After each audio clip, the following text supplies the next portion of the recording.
Hello, shader development students. My name is Ty Carrier, and I'm going to be teaching you in this course. I look really forward and I'm really excited about teaching you guys. I'm new to this college. I've taught at a few other colleges, and I've been teaching for over 20 years, and mostly environment art, texture artists, and I'm on my site right now just kind of pulling up some stuff, and I'll probably um, make a little spot on there for you guys just for access. So you'll see there's actually a tutorial stop. That's for some students I have. I just started making a few of these for another school. They're kind of locked down.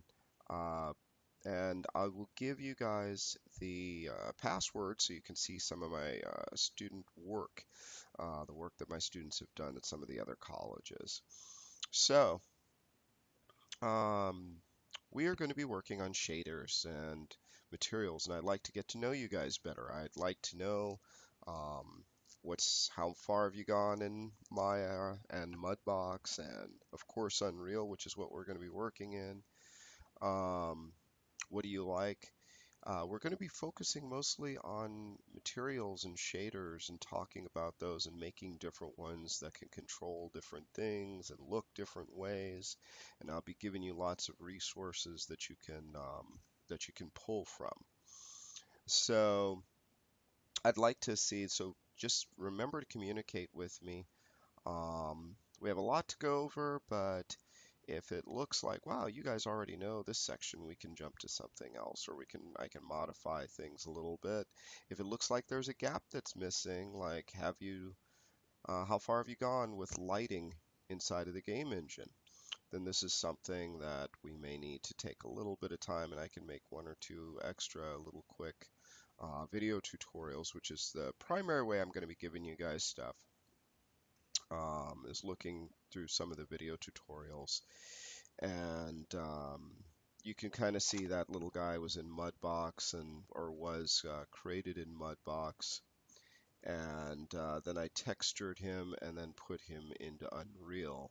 So this is the Unreal version, textured and lit, but he was sculpted inside a Mudbox kind of. Basically, I was inspired by a species in the game Mass Effect and just wanted to do something with that. But you get the idea.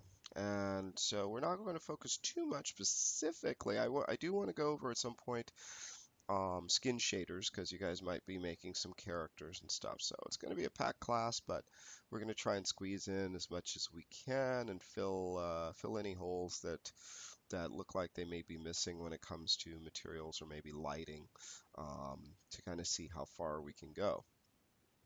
So where are we going to start off with that, and what are we going to talk about? In brief, um, we'll talk about, and you guys will talk about, I know that you've already done stuff in Maya. This is a game room that I created, and let me actually just kind of pull back a little bit. And I designed, never mind the furniture and stuff in the center, it's there because I was exporting things out. Um, then I UV mapped it and textured it. Um, and then once that was actually all done and I had that set up, I was able to take this textured and lit inside. There we are, see that? I made some modifications. This is what it looks like inside of Maya. Running all this off my laptop, but you can kind of see where it's going, and the whole idea was just designing a room. What would be cool if somebody just gave me a free check, like a blank check that you could just make what you want to for a game room. And I want you guys to start thinking about like what materials are made out of and just design wise of what you'd want to do and look at everything and start to dissect everything. Um, So let's say, we did that and then we took it into Unreal, and then we might have something that looks like this. And as we start building these materials up, then we can see putting reflections in the materials, lighting things, adding emissives inside of materials to Not only make them look like a light source, but actually you can tell emissive materials to actually act like a light source. They're not super accurate, but they do add a nice little touch. And even going in, and you can see I'm starting to add some stuff. It's nowhere near done, but just, and there's a lot of things that are just floating, but I designed this furniture inside of here. And one thing we'll be going over also, we'll be making instance materials, which are controllers, so that you can actually have a multiple controllers. They don't take up as many resources, but when you do that, then you can actually say, oh, well, how much do I want that tiled? And I can just change that on the fly to get the effect that I want.